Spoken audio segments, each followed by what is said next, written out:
नमस्कार, मैं हूं मनोज बनू। आप देख रहे हैं हमारा खास शो आंख कान खोल के, जिसमें खबरों के हर पहलू पर हम चर्चा करते हैं। आंख कान खोल में आज सबसे पहले बात होगी उस मुल्क की जो बातें और दावे तो बड़ी बड़ी करता है, लेकिन जमीन पर उसके सारे दावे खुश हो जाते हैं। ये मुल्क है पाकिस्तान, जिसकी सेना ने तालिबान के सामने सरेंडर कर दिया है। पाकिस्तान के बाद बात करेंगे अपने दूसरे पड़ोसी मुल्क बांग्लादेश की, जो शेख हसीना के तख्ता पलट के बाद से हिंदुस्तान के खिलाफ साजिशों में लगा है और अब उसने एक कदम और आगे जाकर कुछ ऐसा कर दिया है जिसके बाद वो भारत के निशाने पर आ गया है। तालिबान ने दुनिया को पाकिस्तान की हैसियत दिखा दी। तालिबान ने यह साबित कर दिया है कि पाकिस्तान केवल दीन हाँक सकता है, उससे ज्यादा उसके बस का कुछ नहीं है। तालिबान इस वक्त पाकिस्तान के सिर पर नाच रहा है, लेकिन उसको जवाब देने के बजाय पाकिस्तान उसको अपना भाई बता रहा है। इतना ही नहीं, पाकिस्तान के आर्मी चीफ ने तो यहां तक कह दिया है कि तालिबान उनकी नहीं सुनता है। पाकिस्तान तालिबान के सामने सरेंडर कर रहा है और बात हिंदुस्तान से टकराने की करता है। इसी पर एक रिपोर्ट तैयार की है हमने, इस रिपोर्ट को देखिए।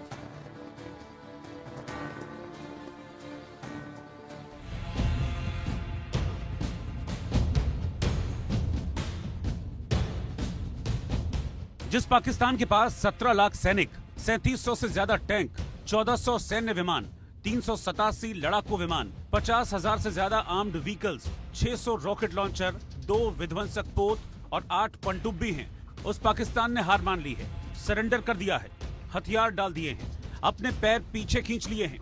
वो भी उस तालिबान के सामने जिसके पास महज 1,50,000 सक्रिय लड़ाके हैं, लंबी दूरी तक मार करने वाली कुछ ही तोपें हैं, केवल 3 लाइट एयरक्राफ्ट, बख्तरबंद वाहन और 14 हेलीकॉप्टर हैं। और ये भी उसे तब मिले जब अमेरिका ने अफगानिस्तान को अलविदा कहा। अमेरिकी सैनिकों ने अफगानिस्तान की जमीन छोड़ी, लेकिन इन्हीं हथियारों के दम पर तालिबान ने पाकिस्तान की नाक में दम कर रखा है, उसे लोहे के चने चबवा रखे हैं। हालात ये है कि पाकिस्तान को उसे अपना भाई बताना पड़ रहा है। पिछले साल टीटीपी के खिलाफ अफगानिस्तान में पाकिस्तान की एयर स्ट्राइक के बाद तालिबान की एंट्री हुई थी। तब से लेकर अब तक तालिबान पाकिस्तान को चोट पर चोट दे रहा है, उसे डरा धमका रहा है, अपना डर दिखाकर भयभीत कर रहा है। यही वजह है कि पाकिस्तान टीटीपी के खिलाफ तो खुलकर बोल रहा है, लेकिन तालिबान के खिलाफ उसके मुंह से एक शब्द नहीं निकल रहा। ये हैं खैबर पख्तूनख्वा के मुख्यमंत्री अली अमीन गंडापुर। इन्होंने पाकिस्तान के आर्मी चीफ असीम मुनीर से मांग की थी कि वो अफगान तालिबान से बात कर सुलह कर लें। इसके जवाब में मुनीर ने जो कहा उसे सुनकर हर कोई दंग रह गया। मुनीर ने जो जवाब दिया वो ये बताने के लिए काफी है कि पाकिस्तान की तालिबान के सामने क्या हैसियत है। मुनीर ने अली अमीन गंडापुर के तालिबान से सुलह वाली मांग के जवाब में कहा, तालिबान हमारी नहीं सुनता। सोचिए, एक देश का आर्मी चीफ ये कह रहा है, जिस तालिबान को उसने पाला पोसा, हथियार दिए, ट्रेनिंग दी, आज वो उसी पाकिस्तान की नहीं सुन रहा। तो क्या ये मान लिया जाए कि पाकिस्तान ने तालिबान के सामने पूरी तरह से सरेंडर कर दिया है? एक इंटरव्यू के दौरान पाकिस्तान के army chief general Asim Munir ने यह माना कि तालिबान के ऊपर उनका कोई कंट्रोल नहीं है। ये तो उनको बहुत साल पहले ही पता होना चाहिए था। अलेक्जेंडर द ग्रेट यानी सिकंदर ने भी यह समझ लिया था कि अफगानिस्तान के जो लड़ाके हैं, अफगानिस्तान के जो कबीले हैं, उनको वह कभी नहीं हरा पाएंगे। जब सिकंदर अफगानिस्तान को क्रॉस करके भारत की तरफ बढ़ रहे थे तो उन्हें वहां हर कबीले को टैक्स यानी टोल टैक्स देना पड़ा था, तभी वह भारत की तरफ कूच कर पाए थे। इसी तरह से अंग्रेजों ने, बाद में रूस के लोगों ने और लास्ट में अमेरिका ने भी ये रियलाइज किया कि तालिबान को हराना टेढ़ी खीर है। मुनीर की बातों में उनकी बेबसी साफ झलकती है। मुनीर टीटीपी का सिर कुचलने की बात तो करते हैं, लेकिन तालिबान को लेकर उनकी जुबान सिल जाती है, तालिबान को लेकर उनका रुख नरम पड़ जाता है। मुनीर ने अपने पेशावर दौरे के दौरान नेताओं के साथ बातचीत में कहा, अफगानिस्तान एक भाईचारा वाला पड़ोसी और इस्लामी देश है, जिसके साथ पाकिस्तान हमेशा बेहतर संबंध चाहता है। अफगानिस्तान के साथ एकमात्र मतभेद वहां फितना अल ख्वारिज की मौजूदगी है और सीमा पार से पाकिस्तान में आतंकवाद का प्रसार। पाकिस्तान और अफगानिस्तान के बीच सीमा पर लगातार झड़पों के कारण रिश्ते तनावपूर्ण हो गए हैं। पाकिस्तान लगातार अफगानिस्तान से मांग करता रहा है वो टीटीपी के खिलाफ कार्रवाई करे, क्योंकि वो अफगानिस्तान की धरती का इस्तेमाल पाकिस्तान में हमले के लिए कर रहा है। लेकिन अफगानिस्तान न सिर्फ इन आरोपों से इनकार करता है, बल्कि उसने तो पाकिस्तान को ये चेतावनी दे रखी है कि अगर उसने अफगानिस्तान में टीटीपी पर हमले किए तो तालिबान उसकी मदद के लिए आगे आएगा। ऐसे में सवाल उठता है कि सैन्य शक्ति के मामले में जो पाकिस्तान दुनिया में 12वें नंबर पर है, वो तालिबान का मुकाबला क्यों नहीं कर पा रहा? अफगानिस्तान की जो जगह है, खासतौर से खैबर पख्तूनख्वा के आसपास की जो जगह है, वजीरिस्तान की जगह है, वो ऊंची ऊंची पहाड़ियों से घिरा हुआ है। वहां पे तालिबान के जो लड़ाके हैं वो पहाड़ी के ऊपर खाइयां खोदकर रिंग डिफेंसेस बना लेते हैं।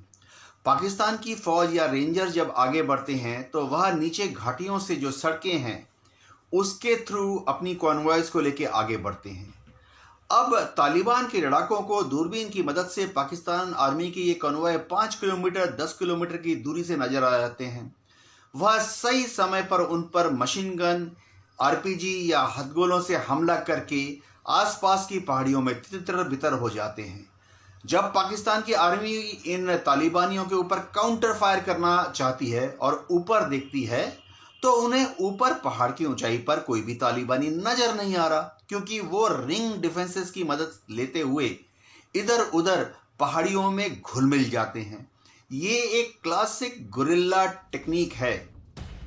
पाकिस्तान सैन्य ताकत के मामले में तालिबान के मुकाबले कितना ही मजबूत क्यों ना हो, लेकिन जिस इलाके में उसका तालिबान के लड़ाकों से सामना हो रहा है वहां तालिबान उससे 21 साबित होता है। तालिबान के पास दुर्गम इलाकों में छिपने की क्षमता है। तालिबानी लड़ाके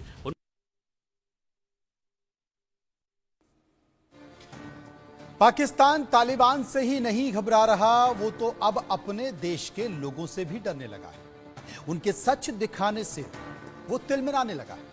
भारत के पड़ोसी मुल्क पाकिस्तान में रहने वाले 2 यूट्यूबर शुएब चौधरी और सना अमजद, जो भारत में काफी मशहूर हैं, इनको लेकर पाकिस्तान से चौंकाने वाली खबर आ रही है। दावा यह किया जा रहा है कि भारत की तारीफ और पाकिस्तान का सच दिखाने से शाहबाज सरकार इतनी डर गई है कि इन दोनों को फांसी की सजा सुना दी गई। इसका दावा पाकिस्तान के कई सोशल मीडिया कंटेंट क्रिएटर की तरफ से भी किया जा रहा है। इससे पहले दोनों यूट्यूबर पर पुलिस की कार्रवाई करने की खबर सामने आई, जिसके बाद से दोनों ने बीते 14 दिनों से कोई भी वीडियो पोस्ट नहीं किया।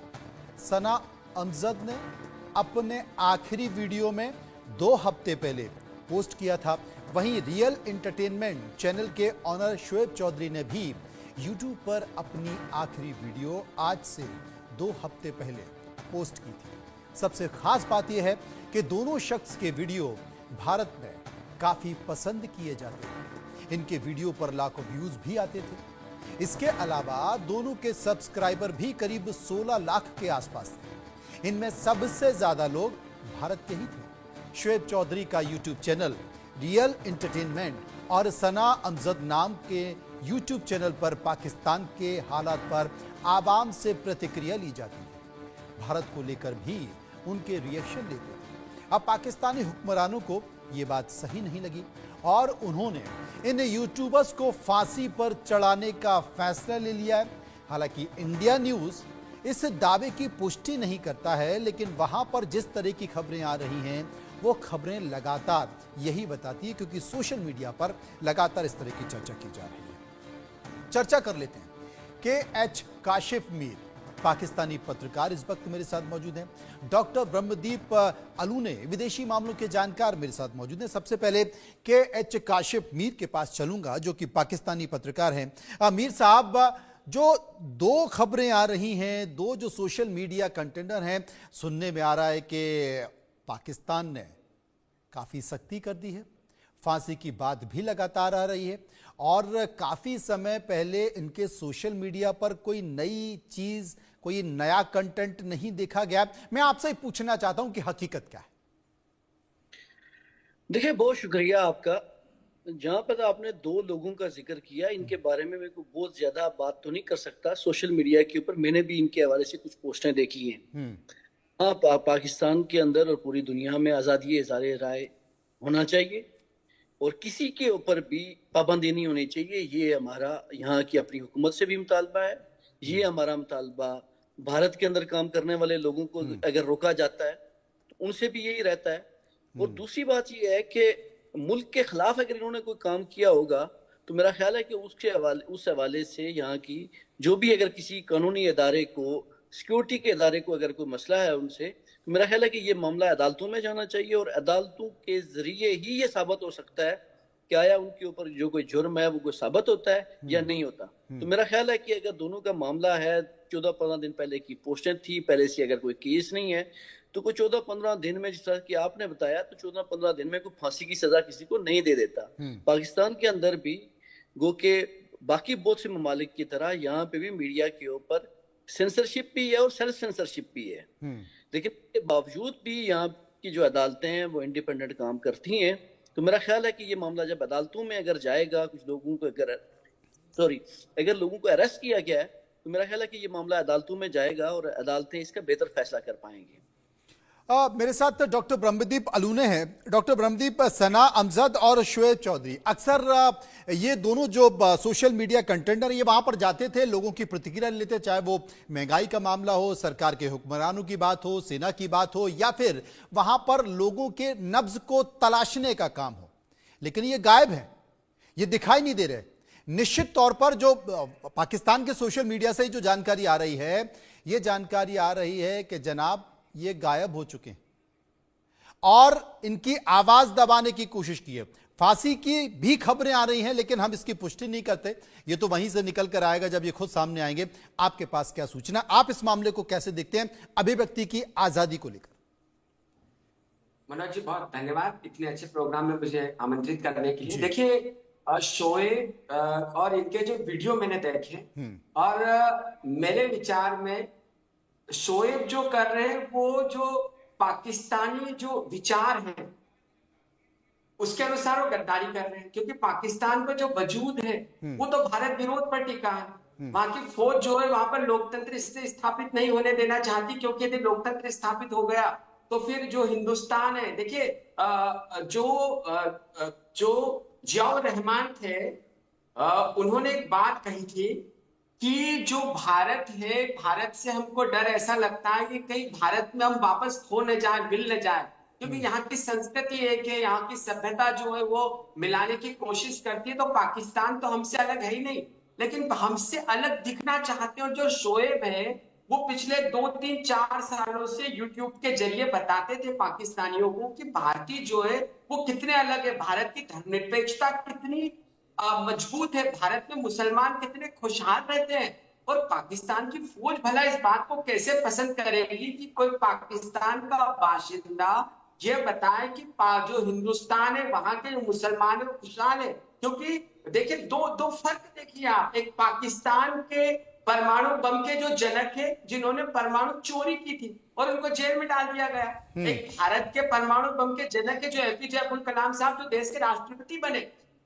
तो पाकिस्तान का कोई भी बाशिंदा यदि ये कोशिश करेगा कि हिंदुस्तान के साथ रहने में, हिंदुस्तान से सीखने में, हिंदुस्तान की संस्कृति के साथ रहने में, हिंदुस्तान के लोकतंत्र को अपनाने में अपने देश की भलाई है, तो पाकिस्तान की फौज निश्चित तौर पर इस बात को कभी पसंद नहीं करेगी, क्योंकि पाकिस्तानी फौज का देश की 12% जमीन पर कब्जा है, क्योंकि सबसे ज्यादा जो पूंजीपति वो पाकिस्तान की फौज में दिखाई देते हैं। तो शोएब जो है वो काम करते थे जो पाकिस्तानी फौज को एक्सपोज करती थी। शोएब हर वो काम करते थे जो पाकिस्तानी कट्टरता को सरेआम करती थी। शोएब हर वो काम करते थे जो पाकिस्तान की जो जनता है, पाकिस्तान का जो युवा है, वो उसका जो धर्मांधता है उससे दम घुटने लगा है और वो चाहते हैं कि भारत जैसी वैज्ञानिक दृष्टिकोण अपनाकर दुनिया उन्हें अपनाए। तो निश्चित तौर पर मनोज जी, आपके पास जो खबर आई है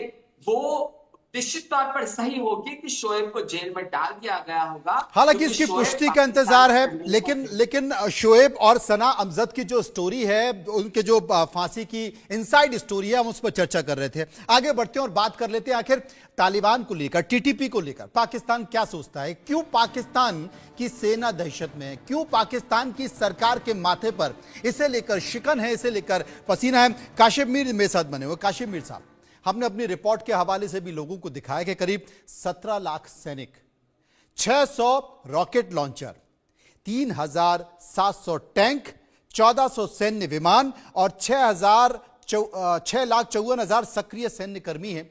बावजूद मुट्ठी भर 1.5 लाख लड़ाकों की दम पर टीटीपी ने जिस तरीके से पाकिस्तान में आतंक बरपा रखा है, दहशत फैला रखी है, पाकिस्तान की सेना की समझ में नहीं आता। और पाकिस्तान के आर्मी चीफ असीम मुनीर कहते हैं कि वो हमारे कब्जे में नहीं है, हमारे सुनता नहीं है, हमारी पकड़ से बाहर है। क्या हो गया पाकिस्तान को?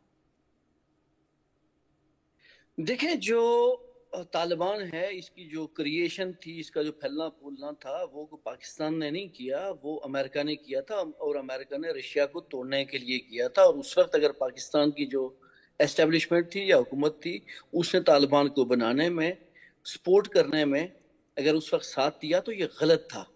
और आज इतने टाइम के बाद वो जो फैसले थे वो गलत फैसले साबित हुए। ये बहुत बड़ी बात है काशिम मीर साहब, आप इस बात को स्वीकारते हैं? ये बहुत बड़ी बात है कि जिस सांप को दूध पिलाया पाकिस्तान ने, आज वही सांप पाकिस्तान को डसने के लिए तैयार है।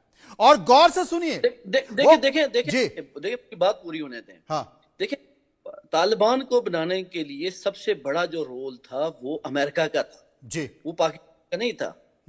और जो तालिबान ने जो किराए के जो डाकू होते हैं या किराए के जो मर्डरर होते हैं, तो उनका रोल अदा किया हमेशा से, वो रशिया को तोड़ने में हो। लेकिन आप अगर थोड़ा सा पहले के को देखें कि जब अमेरिका अफगानिस्तान को छोड़ के निकला तो उसने 7-7.5 बिलियन डॉलर का जो असला था वो अफगानिस्तान के अंदर ही छोड़ा। अमेरिका अपने आप को सुपर पावर कहता है। अमेरिका को क्या जरूरत थी कि वो तालिबान को इतना बड़ा असला और इस कदर असला देख के तो वो भाग जाता। तो ये यकीनन एक अमेरिका का भी प्लान था कि वो इतना बड़ा असला, जदीद मशीनरी छोड़ के अफगानिस्तान के पास, तो वो तालिबान के पास, तो वो छोड़ के चला गया।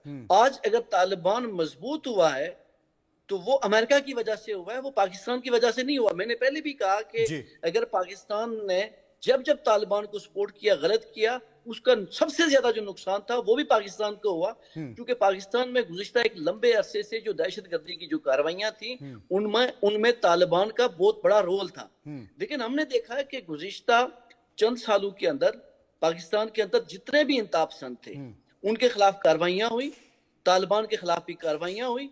और अभी पाकिस्तान और अफगानिस्तान के दरमियान जो कशीदगी है, ये दो मुल्कों के दरमियान नहीं है, ये दो मुल्कों के अवाम के दरमियान नहीं है। इस बात को समझना चाहिए। ये बेसिक तालिबान के साथ, उन लोगों के साथ जो पाकिस्तान के खिलाफ कार्रवाइयां करते हैं, या उन लोगों के खिलाफ, उस हुकूमत के खिलाफ कि जो पाकिस्तान के खिलाफ अपनी सरजमीन को इस्तेमाल होने दे रही है, तो उनके खिलाफ हो रही है। दूसरी बात जो आप कह रहे हैं कि पाकिस्तान के आर्मी चीफ डर गए या पाकिस्तान की फौज डर गई या उनकी बात नहीं सुनती, मुझे ये बताएं कि पाकिस्तान की आर्मी, पाकिस्तान के सिक्योरिटी के इदारे जिस तालिबान को दहशतगर्द करार देके उनके खिलाफ कार्रवाइयां करते हैं, तो वो क्या बात सुनते हैं? अगर बात सुनते होते तो फिर उनके खिलाफ ये कार्रवाइयां ना होती। और ना ही पाकिस्तान की फौज इतनी कमजोर है कि वो ग्रुपों से डर के पीछे हट जाएगी।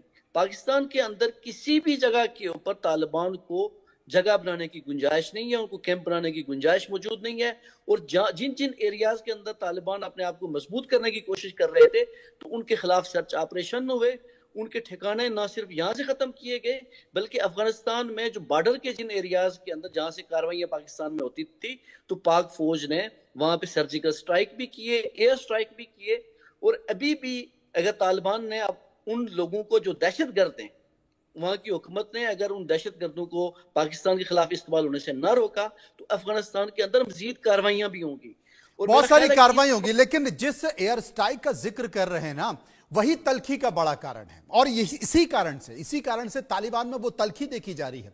तालिबान इसे लेकर काफी आक्रामक हुआ है। डॉक्टर ब्रह्मदीप मेरे साथ मौजूद होंगे। डॉक्टर ब्रह्मदीप, बहुत अच्छी बात यहां पर काशिफ मीर कर रहे थे कि जो तलखी देखी जा रही है अफगानिस्तान और तालिबान और पाकिस्तान के बीच में, वो आवाम को लेकर नहीं है, वो आवाम को लेकर नहीं है। मैं भी वही बात कह रहा हूं, क्योंकि तालिबान के जो प्रवक्ता हैं वो भी इस बात का संकेत दे चुके हैं। उन्होंने भी साफ तौर पर कहा है कि हम वहां के हुक्मरान, वहां की सरकार, वहां पर पीएमएलए जो सरकार है वो इस पूरे मामले से दूर रहे। हमारी जो तलखी, हमारा जो गुस्सा, हमारा जो बदला है, वो पाकिस्तान की सेना के खिलाफ है।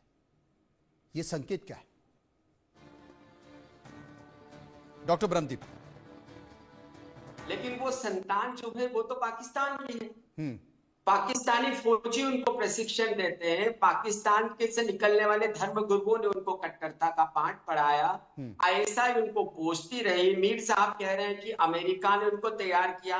अरे भाई, जब भारत गुटनिरपेक्ष आंदोलन के जरिए देश में शांति और विकास की बात कर रहा था, विभाजन से उभरने की बात कर रहा था, तब पाकिस्तान के हुक्मरानों को यह पड़ी थी कि कैसे अपने देश को युद्ध के कगार पर धकेल दे, और वो अमेरिका के पिट्ठू बन गए। तो आपने तो अमेरिका के उस रास्ते को चुना जो विध्वंस का रास्ता होता है। उसके बाद एक अफगानिस्तान में जो वैधानिक व्यवस्था, जो स्थापित वैधानिक व्यवस्था थी, उसको विध्वंस करने के लिए आपने तालिबान को तैयार किया। और यही कारण है कि जो अफगानिस्तान के अवाम है वो पाकिस्तानियों के चेहरे पर थूकती है, उनसे नफरत करती है। इस नफरत के कारण, यही जो नफरत है, यह नफरत अब जब वहां पर लोकतांत्रिक सरकार गई तो तालिबान को वहां के अवाम के साथ मिलकर सत्ता में स्थापित होना पड़ेगा।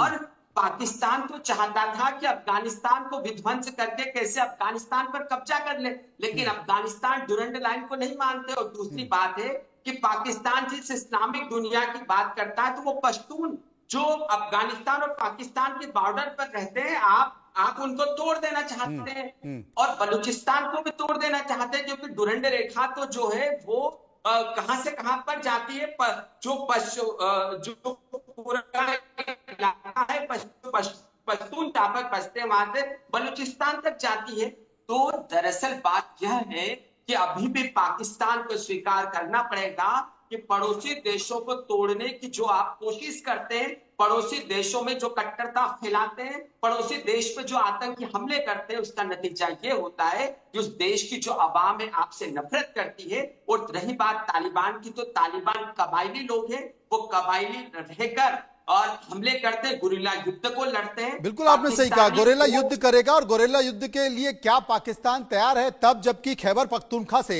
आवाज आ रही है, वहां से अमीन ये इस बात का जिक्र कर रहे हैं कि भाई तालिबान से बातचीत कर लेनी चाहिए, सुलह कर लेनी चाहिए। काशिम मीर साहब, वाकई सुलह कर लेनी चाहिए क्या? देखिए, कुछ तल्ख बात होगी, लेकिन आपको और आपके नाज़रीन को सुननी पड़ेगी। बताइए। देखिए, पाकिस्तान ने जो तालिबान के साथ जो तजर्बा किया तो वो नाकाम रहा। वो एक सांप को दूध पिलाने वाला तजर्बा था। पाकिस्तान ने यहाँ पे लाखों की तादाद में अफगान बाशिंदों को, यहाँ पे महाजरीन को बसाया। इसके बावजूद भी जब वहाँ की हुकूमत आई तो तालिबान ने अपने आप को जब स्टेबल किया, वहाँ पे हुकूमत बनाई, तो पाकिस्तान को डिस्टेबलाइज करने की वापस कोशिश की, जिसके नतीजे में तालिबान के साथ ये लड़ाई हो रही है। अभी यही काम जो पाकिस्तान से गलती हुई, तो वही काम हिंदुस्तान कर रहा है। जैसे हिंदुस्तान, बात सुन लेना, अभी हिंदुस्तान क्या कर रहा है? हाँ, कैसे? हिंदुस्तान ये कर रहा है कि पाकिस्तान दुश्मनी का फायदा उठाते हुए उन तालिबान के साथ जिनको वो कल तक मानता नहीं था, आज उनको हथियार भी दे रहा है, उनको इखलाकी सपोर्ट भी दे रहा है, उनको हुकूमती सपोर्ट भी दे रहा है। तो सांप को जब हिंदुस्तान पाकिस्तान के खिलाफ इस्तेमाल करेगा कि बलोचिस्तान के अंदर हो या खैबर पख्तूनख्वा के अंदर हो, कि यहाँ पे डिस्टेबलाइज किया जाए, यहाँ पे दहशतगर्दी की कार्रवाइयां की जाए, शुरुआत किसने की? काशिम मीर साहब, मैं एक बात आपसे पूछना चाहता हूं, यहां पर एक छोटा सा सवाल का जवाब दे दीजिए। आप ये बताइए, आप बांग्लादेश में क्या कर रहे हैं? तालिबान तो बाद में आया ना, आप बांग्लादेश में क्या कर रहे हैं? आप कबूल कर रहे हैं कि भारत तालिबान के साथ नहीं, कब तक भारत कब तक चलेगा? आप बताइए, मुंबई में जो दहशतगर्दी हुई, कश्मीर में जो दहशतगर्दी हो रही है, भारत में जो आतंकवादी आ रहे हैं, हम सालों से ये कह रहे हैं कि जनाब क्यों कर रहे हो, आप क्यों कर रहे हो? नहीं मान रहा। और उसके बाद बांग्लादेश में जो हो रहा है, बांग्लादेश में लगातार भारत के खिलाफ जो संकेत जा रहे हैं, वो कौन कर रहा है?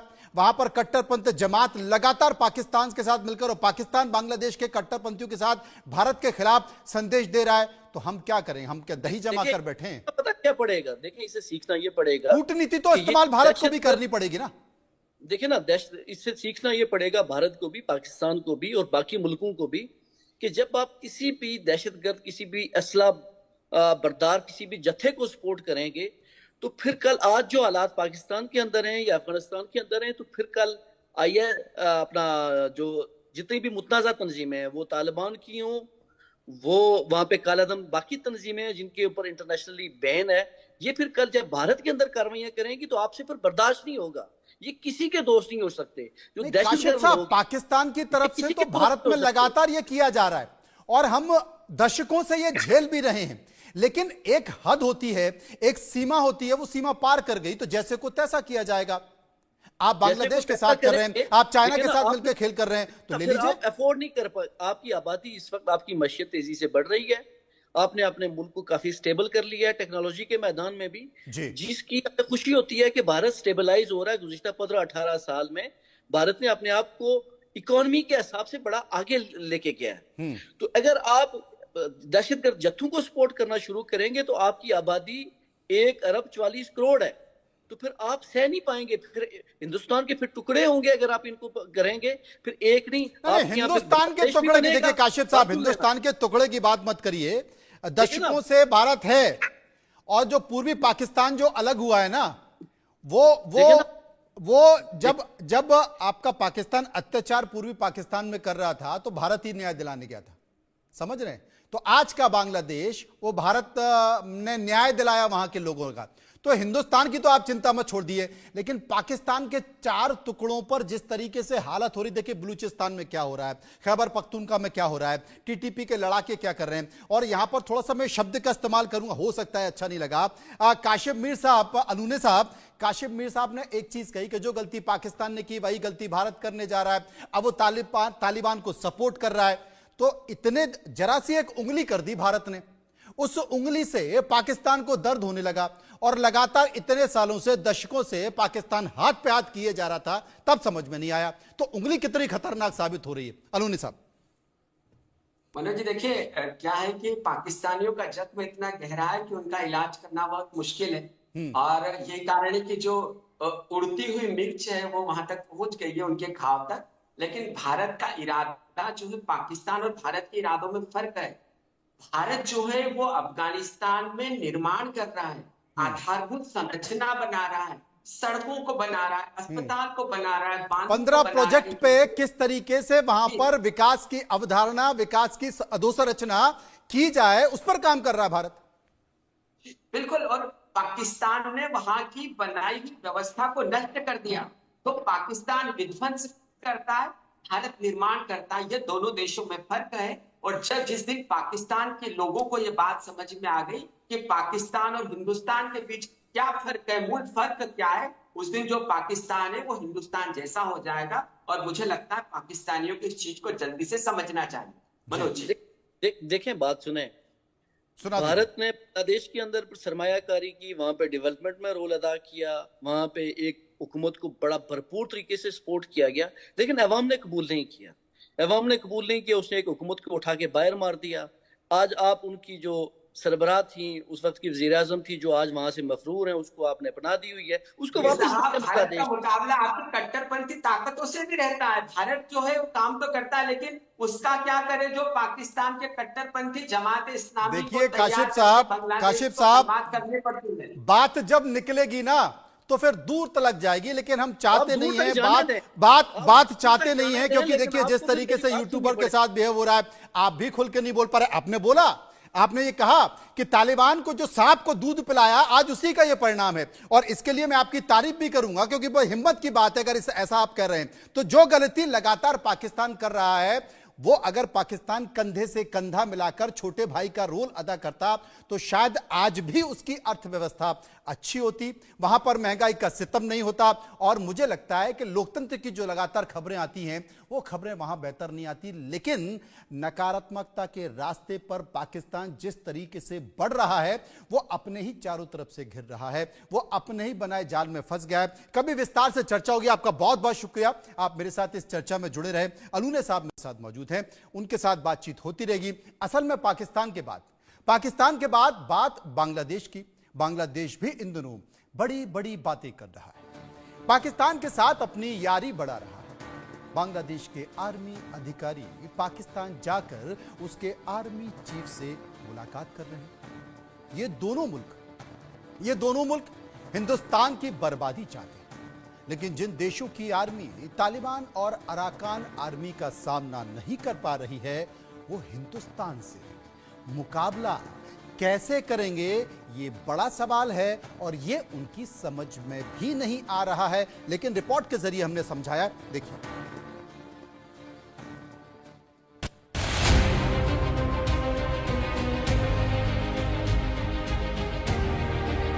एक मुल्क जो मुट्ठी भर तालिबानी लड़ाकों का सामना नहीं कर पा रहा, उसके सामने सरेंडर कर रहा है, उसे अपना भाई बता रहा है।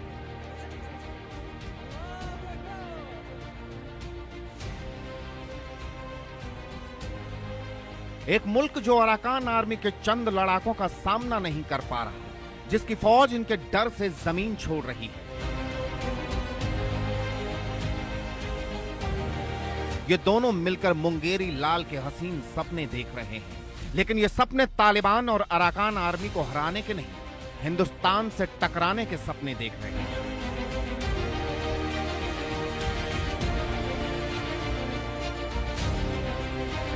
ये तस्वीर पाकिस्तान के रावलपिंडी से सामने आई है। बांग्लादेश सशस्त्र बल डिवीजन के principal staff officer lieutenant general SM Kamrul Hasan ने Pakistan army chief general Asim Munir से मुलाकात की। बांग्लादेश और पाकिस्तान एक दूसरे के साथ तेजी से रक्षा संबंधों को बढ़ा रहे हैं। इसी सिलसिले में बांग्लादेश की सेना के उच्च रैंक के अधिकारी ने पाकिस्तान का दौरा किया। शेख हसीना सरकार के पतन के बाद पाकिस्तान बांग्लादेश के संबंधों ने नई करवट ली है। बीते साल 5 अगस्त को हिंसक प्रदर्शन के बाद हसीना ने इस्तीफा दे दिया था और वो भारत आ गई थी। तब से वो भारत में ही रह रही हैं। शेख हसीना के पद से हटने के बाद ही लेफ्टिनेंट जनरल कमरुल हसन को सशस्त्र बल प्रभाग के प्रिंसिपल स्टाफ ऑफिसर की जिम्मेदारी सौंपी गई है। पाकिस्तानी आर्मी चीफ से मुलाकात के दौरान लेफ्टिनेंट जनरल हसन ने पाकिस्तानी सेना की तारीफ की। ये एक ऐसा कदम था जिसके कुछ समय पहले तक बांग्लादेश में कोई कल्पना भी नहीं कर सकता था, क्योंकि आज भी बांग्लादेश के लोग पाकिस्तानी सेना के अत्याचारों को भूले नहीं हैं। लेकिन ऐसा लगता है बांग्लादेश के इस्लामिक कट्टरपंथियों के समर्थन वाली मोहम्मद यूनुस की अंतरिम सरकार इसे मिटाने के काम पर लग गई है। ऐसे में सवाल उठता है, क्या भारत को इस मुलाकात को लेकर चिंता करने की जरूरत है? जाहिर है कि यदि पाकिस्तान और बांग्लादेश के संबंध बढ़ते हैं तो ये भारत के लिए चुनौतीपूर्ण स्थितियां खड़ी कर सकता है। भारत की पाकिस्तान और बांग्लादेश के संबंधों में ये जो कवायदें चल रही हैं उस पर बहुत पैनी नज़र है और जाहिर है कि भारत अपने राष्ट्र की सीमाओं की रक्षा के लिए और किसी भी तरीके की आतंकवाद की चुनौती का मुकाबला करने के लिए पूरी तरह से तैयार है। भारत की आतंकवाद के संदर्भ में जो नीति है वो जीरो टॉलरेंस की है और ये बात पाकिस्तान भी जानता है और बांग्लादेश भी इस बात को जानता है। तो इसी वजह से पाकिस्तान और बांग्लादेश के बीच में जो संबंधों को बढ़ाने की जो कवायद चल रही है उसके ऊपर भारत की बहुत पैनी नज़र रहेगी। लेकिन यदि भारत के विरुद्ध किसी तरीके की आतंकवाद संबंधी साजिशें रची गई तो भारत उसका जीरो टॉलरेंस की पॉलिसी के साथ मुंहतोड़ जवाब देगा, इसमें कोई दो राय नहीं है। दुनिया जानती है, पाकिस्तान और बांग्लादेश भी जानते हैं, हिंदुस्तान के सामने इनकी कोई हैसियत नहीं। लेकिन इन दोनों देशों में मौजूद इस्लामिक कट्टरपंथी लगातार हिंदुस्तान के खिलाफ साजिश रच रहे हैं। हसीना के सत्ता से हटने के बाद से बांग्लादेश लगातार हिंदुस्तान को आंख दिखाने की हिमाकत कर रहा है। बांग्लादेश से हिंदुओं पर अत्याचार की तस्वीरें आना आम बात हो चुकी है। हिंदुओं के घर तोड़े जा रहे हैं, लूटे जा रहे हैं, मंदिरों में आग लगाई जा रही है, लेकिन यूनुस सरकार ने इससे आंख मूंद रखी है। उसका पूरा ध्यान इस वक्त पाकिस्तान से दोस्ती और अपने हथियारों के जखीरे को बड़ा करने में लगा है। बांग्लादेश और पाकिस्तान के बीच के जो संबंधों का बढ़ना जाहिर है कि बांग्लादेश के लोगों के लिए ही अच्छी स्थिति नहीं है। बांग्लादेश की जो सेना है जो कि म्यांमार के बॉर्डर पे अराकान आर्मी से बड़े चैलेंज फेस कर रही है, वहीं पाकिस्तान की सेना अफगानिस्तान के तालिबान से और तहरीके तालिबान पाकिस्तान नामक आतंकी संगठन से लगातार वो चैलेंज फेस कर रही है। तो दोनों ही राष्ट्र अपने अपने क्षेत्रों में बड़ी चुनौतियां फेस कर रहे हैं, लेकिन उसके बावजूद ये जिस तरीके से भारत विरोधी पोस्चरिंग करने की कोशिश कर रहे हैं, भारत के खिलाफ अपने एक लामबंदी को करने की कोशिश कर रहे हैं, वो इन दोनों राष्ट्रों के भविष्य को और अधिक अंधकार में बनाएगा। और बांग्लादेश जो कि शेख हसीना के कार्यकाल के दौरान लगातार प्रगति और विकास की राह पर आगे बढ़ रहा था, वहाँ पर जिस तरीके से कट्टरपंथी अभावी होते जा रहे हैं और वहाँ की सरकार एक आतंकपरस्त राष्ट्र के इशारों पर काम करती हुई दिखाई दे रही है, उसके साथ अपने संबंधों को बढ़ाने की कोशिश कर रही है, वो बांग्लादेश के भविष्य को भी और अधिक अंधकार में बनाएगा। वहाँ का जो लोकतंत्र है वो पहले से ही खतरे में है। बांग्लादेश की हिमाकत अब बॉर्डर पर भी दिखाई देने लगी है, जिसका भारत मुंहतोड़ जवाब दे रहा है। कुछ दिन पहले पश्चिम बंगाल के सुखदेवपुर में भारत की तरफ से की जा रही फेंसिंग का बांग्लादेश ने विरोध करने की कोशिश की थी, लेकिन बीएसएफ के एक्शन के बाद उसे उल्टे पैर लौटना पड़ा। अब इसे लेकर 16 फरवरी को भारत बांग्लादेश के बीच महानिदेशक स्तर की वार्ता होनी है। पिछले साल अगस्त के बाद बांग्लादेश की तरफ से घुसपैठ के मामले बढ़ गए हैं। ये मामले मानव तस्करी और सीमा पार तस्करी से जुड़े हैं। पिछले साल अगस्त से दिसंबर के बीच बीएसएफ के जवानों ने 1956 बांग्लादेशी नागरिकों को पकड़ा था, जबकि पूरे साल में 3474 बांग्लादेशी पकड़े गए। वहीं साल 2023 में बीएसएफ ने 4342 बांग्लादेशी नागरिकों को पकड़ा था। पाकिस्तान और बांग्लादेश से आने वाले खतरों को हिंदुस्तान बखूबी समझ रहा है और इसे लेकर एक्शन मोड में है। ऐसे में पाकिस्तान और बांग्लादेश हिंदुस्तान के खिलाफ कितनी ही साजिशें रच लें, वो अपने मकसद में कभी कामयाब नहीं हो पाएंगे।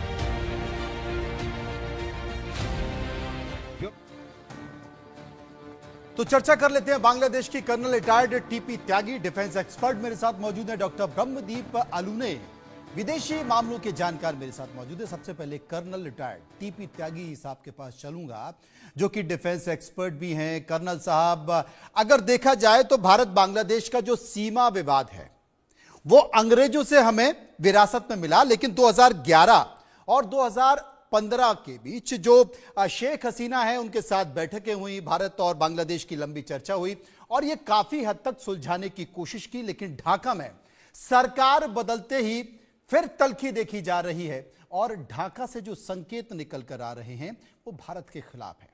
भारत ने भी अब अपनी नजरें टेढ़ी कर ली हैं। अगर सामान्य तौर पर देखा जाए तो 4096 किलोमीटर लंबी सीमा है और अब लगता है जिस तरीके से बांग्लादेश और पाकिस्तान मिलकर पींगे हाँक रहे हैं, कंधे से कंधा मिलाकर भारत के खिलाफ संकेत दे रहे हैं, लगता है कि सबसे पहले अपनी सीमाओं पर चौकसी बढ़ाई जाए, फेंसिंग की जाए और उसके बाद सख्त संदेश दिया जाए। बिल्कुल ठीक कहा आपने।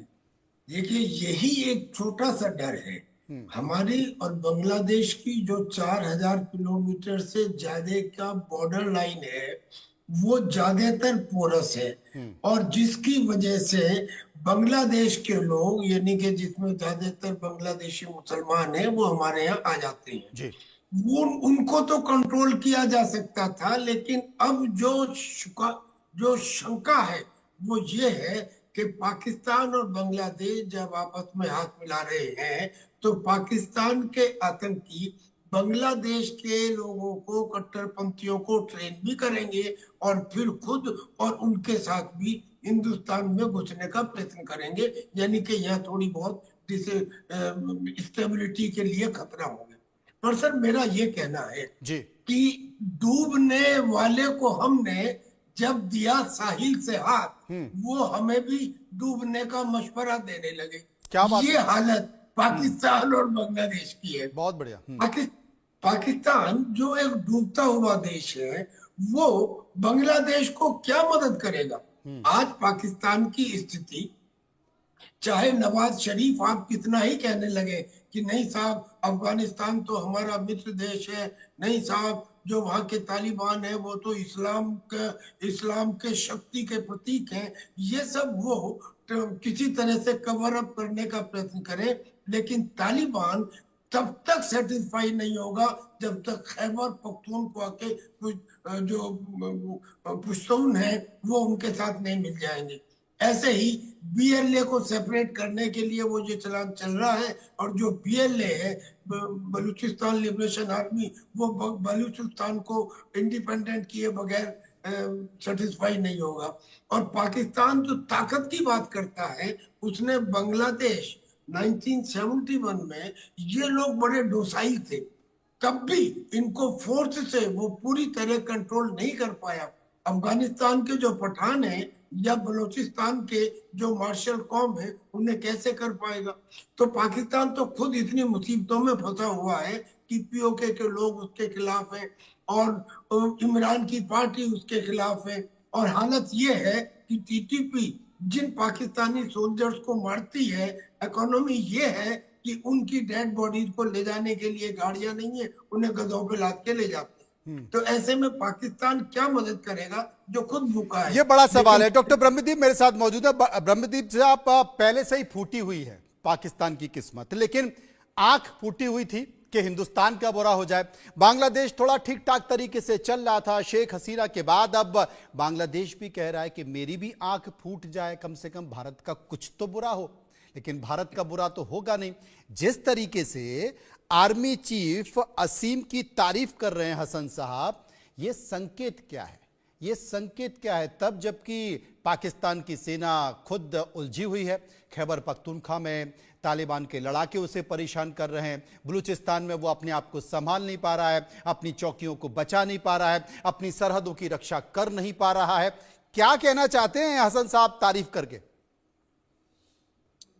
देखिए मनोज जी, बांग्लादेश के जो सैन्य अधिकारी वो डरे हुए हैं कि जब हिंदुस्तान पाकिस्तान के दो टुकड़े करके बांग्लादेश बना सकता है, तो कहीं ऐसा नहीं हो कि बांग्लादेश का भी एक टुकड़ा हो जाए और हिंदुस्तान का अंग बन जाए। क्योंकि भारत यदि बना सकता है तो भारत तोड़ भी सकता है, वो भारत की ताकत को जानते हैं। लेकिन बांग्लादेश का यह दुर्भाग्य है कि किसी भी देश की एक राष्ट्रीय नीति होती है, किसी भी देश की वैदेशिक नीति होती है जो दूसरे देशों से उसके संबंधों को मजबूत करती है या दूसरे देशों से संबंधों को बनाती है। लेकिन बांग्लादेश के मामले में यह अलग इसलिए है क्योंकि वहां की राजनीतिक पार्टी, वहां की राष्ट्रीय नीति नहीं होती, वहां की राजनीतिक पार्टियों की नीतियां चलती कि जब अवामी लीग सत्ता में होती है तो वो अपने देश में धर्मनिरपेक्षता को मजबूत करती है और इस बात का ध्यान रखती है अवामी लीग कि बांग्लादेश के जन्म में चूंकि भारत का बड़ा साथ है, भारत का बड़ा हाथ है, इसके कारण भारत से कैसे मजबूत संबंधों को रखाकर बांग्लादेश की इकोनॉमी को मजबूत किया जाए, बांग्लादेश की सुरक्षा व्यवस्था को मजबूत किया जाए। और शेख हसीना ने पिछले 1.5 दशकों में वो दिखाया भी है। लेकिन बांग्लादेश का इतिहास देखिए, 1971 में 16 दिसंबर 1971 को बांग्लादेश अस्तित्व में आया और उसके बाद 1974-75 में मुजीबुर रहमान की जैसे ही हत्या हुई और वहां के सैन्य तानाशाह जियाउर रहमान सत्ता पर बैठे, तो वहीं से पाकिस्तानी परस्त जो लोग थे वो समानांतर तौर पर चलने लगे। तो बांग्लादेश में दो ताकतें काम करती है, एक बांग्ला पहचान के लिए काम करती है और दूसरी जो ताकतें होती है वो इस्लामिक कट्टरता के लिए काम करती है। अब बांग्लादेश का दुर्भाग्य यह भी है कि वहां की जो सेना है, जिसको अपनी राष्ट्रीय नीति के अनुसार काम करना चाहिए, जिसको अपनी संप्रभुता के लिए काम करना चाहिए, जिसको अपनी सामरिक सुरक्षा का ध्यान रखना चाहिए और अपने रणनीतिक हितों का भी ध्यान रखना चाहिए, वो जो सेना है बांग्लादेश की, अब वो इन सब बातों को दरकिनार करके पाकिस्तान के साथ इसके कारण खड़ी है कि भारत पर कैसा मनोवैज्ञानिक दबाव बनाया जाए। यही कारण है कि जो अंतरिम सरकार के मुखिया कह लें आप, मोहम्मद यूनिस को ले लें या बांग्लादेश के सैन्य अधिकारियों को ले लें, वो पाकिस्तान के साथ खड़े हैं। लेकिन वो इस सच्चाई को नजरअंदाज कर रहे हैं कि बांग्लादेश तीन ओर से भारत से घिरा हुआ है, बांग्लादेश की इकोनॉमी भारत से चलती है, बांग्लादेश जो है भारत के कच्चे माल के कारण पक्का माल बना पाता है जिसको वो यूरोप में उसे लेकिन इस बात की चिंता नहीं है, वो अपने व्यापार की चिंता नहीं कर रहा, अपने अर्थव्यवस्था की चिंता नहीं कर रहा, वो अपने देश के अंदर जो लॉ एंड ऑर्डर है, कानून व्यवस्था है, उसकी चिंता नहीं कर रहा। त्यागी साहब, अभी तो छात्रों का आंदोलन था, वो आरक्षण को लेकर था और आरक्षण के आंदोलन ने सत्ता में तख्ता पलट कर दिया। अब वहां पर आदिवासी छात्रों का आंदोलन शुरू हो गया है। वो आदिवासी शब्दों को पाठ्यक्रम में शामिल करना चाहते हैं, 8वीं और 9वीं के पाठ्यक्रम में शामिल करना चाहते हैं। इसे लेकर वो सड़कों पर उतर आए, सड़कों पर उतर आए तो दूसरा गुट भी सड़कों पर उतर आया और बांग्लादेश की सड़कों पर लाठीचार्ज चल रहा है। मतलब उसे चिंता नहीं है कि उसका लॉ एंड ऑर्डर देश का कैसा है, उसकी अर्थव्यवस्था कैसी है, उसकी शांति कैसी है, वहां का रोजगार कैसा है, वहां की अधोसंरचना कैसी है, वहां का इंफ्रास्ट्रक्चर पर कैसे काम किया जाए। उसे चिंता कट्टरपंथ की, उसे चिंता जमात की, उसे चिंता पाकिस्तान की, उसे चिंता पाकिस्तानी हुक्मरानों की और सेना की। सर चिंता कैसे हो? आप मुझे ये बताइए कि यूनुस के मुंह में ना तो दांत है और ना उसके पास पूंछ है, ना उसके पास नाखून है, यानी कि वो कुछ कर नहीं सकते। उनकी पार्टी में या उनकी कैबिनेट में मैं समझता हूँ करीब 18 ऐसे लोग हैं, या तो जमाते इस्लामी के हैं, या अंसार उल बंगला के हैं, या जमात उल मुजाहिदीन के हैं, और ये कट्टरपंथी पूरी तरह से ISI पाकिस्तान से सपोर्टेड है। अब वहां पे लाठीचार्ज हो रहा है, अलग अलग ग्रुप में हो रहे हैं, सर और ज्यादा होगा। ये वहां पे जो फौज है, पहले तो उस फौज में ही 3 पावर सेंटर हो गए हैं। एक मेजर जनरल हसन साहब है, एक मेजर जनरल हक साहब है और उनके चीफ है जनरल वकार। अब जो जनरल वकार है वो यूनुस को हटाने के लिए तैयार है, और जो जनरल हसन है जो पाकिस्तान गए हैं वो जनरल वकार को हटाने के लिए तैयार है। जैसे ही मौका मिले वो उन्हें गद्दी से हटा दे। यानी कि वहां पे दो तख्ता पलट, बांग्लादेश में तख्ता पलट एक फैशन है वहाँ हर जगह, और हर बार यही होता है कि वो हसन साहब जो हैं वो जनरल साहब को हटा दें और जनरल साहब यूनुस को हटा दें। और यूनुस ने अपने भागने का प्लान भी बना लिया है कि मैं या तो सिंगापुर जाऊंगा या मैं यूएई में जाऊंगा। मतलब तो मेरे कहने का मतलब ये है कि ऐसी स्थिति में वहां पे अगर लॉजिक होता, अगर रीजन होता, तो क्या उनकी ये समझ में नहीं आता कि समझ में नहीं आता। कुल मिलाकर आने वाले समय में बांग्लादेश की स्थिति बेहतर नहीं है। लोकतंत्र की बात, चुनाव की बात जरूर की जा रही है, लेकिन कैसे वो स्थापित होगा कहा नहीं जा सकता, तब जबकि कट्टरपंथी जमातों के हाथ में पूरी तरह से बांग्लादेश चला गया। बहुत बहुत शुक्रिया अलूने साहब का, शुक्रिया हम करेंगे त्यागी साहब का जो मेरे साथ इस चर्चा में मौजूद रहे। आगे बढ़ते हैं और बात कर लेते हैं वायरल वीडियो। आज एक वायरल वीडियो महाराष्ट्र के मुंबई में एक बार फिर तेज रफ्तार कार का कहर देखने को मिला। नवी मुंबई के तलोजा MIDC इलाके में मंगलवार सुबह करीब 9:46 पर एक कार ने महिला पुरुष को टक्कर मार दी। इस घटना में एक घायल की मौत हो गई और दूसरे की हालत गंभीर बताई जा रही है। टक्कर की घटना वहां लगे CCTV में भी रिकॉर्ड हुई है। इसका 25 सेकंड का वीडियो सामने आया है। इसमें नजर आ रहा है कि एक महिला मोबाइल फोन पर बात करती हुई चली जा रही है। जैसे ही वो थोड़ा आगे बढ़ती है तभी उसके पास से एक युवक क्रॉस करता हुआ दिखता है। इस दौरान तेज रफ्तार कार महिला पुरुष को टक्कर मार देती है। हादसा इतना खतरनाक होता है कि महिला और पुरुष कई फीट दूर जाकर गिरते हैं। कार आगे जाकर दूसरी कार से टकराकर रुक जाती है। पुलिस के मुताबिक कार ड्राइवर का गाड़ी से कंट्रोल छूटने के कारण ये हादसा हुआ है।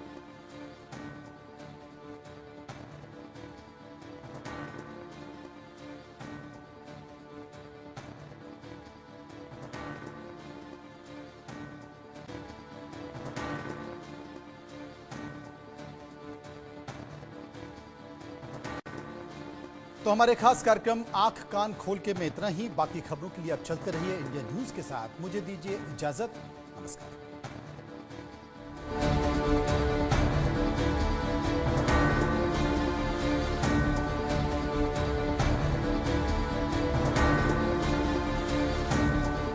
प्रेजेंटेड बाय हम आपके लिए चुनते हैं सर्वश्रेष्ठ हींग, MDH सुपर हींग, शुद्धता का असली तड़का।